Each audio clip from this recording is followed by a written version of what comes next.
इस्लामपूर शहराच्या विस्तारित पाणी पुरवठा योजनेच्या कामास सुरुवात झाली असून या योजनेसाठी 178 कोटी रुपये शासनाने मंजूर केले आहेत। शहराच्या साठवण तलावाचे विस्तारीकरण करण्यात येत असून सुमारे 12 एकर जागेमध्ये अतिरिक्त पाणी साठा होणार आहे।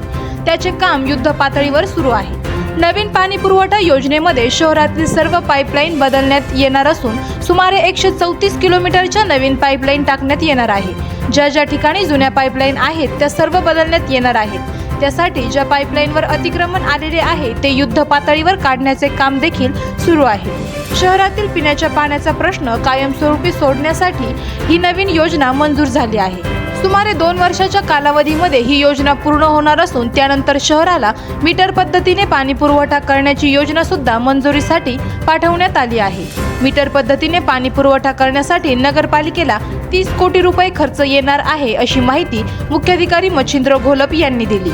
मीटर पद्धतीने पाणी दिल्याने पाण्याची मोठी बचत होणार आहे असेही ते म्हणाले। आवाज जनतेचा न्यूज साठी प्रतिनिधी दर्शन बारसे। करायचा आहे लाईव्ह कार्यक्रम किंवा आहे कसले आंदोलन, जनसामान्यपर्यंत पोहोचेल आपला हक्काचा आवाज, आवाज जनतेचा।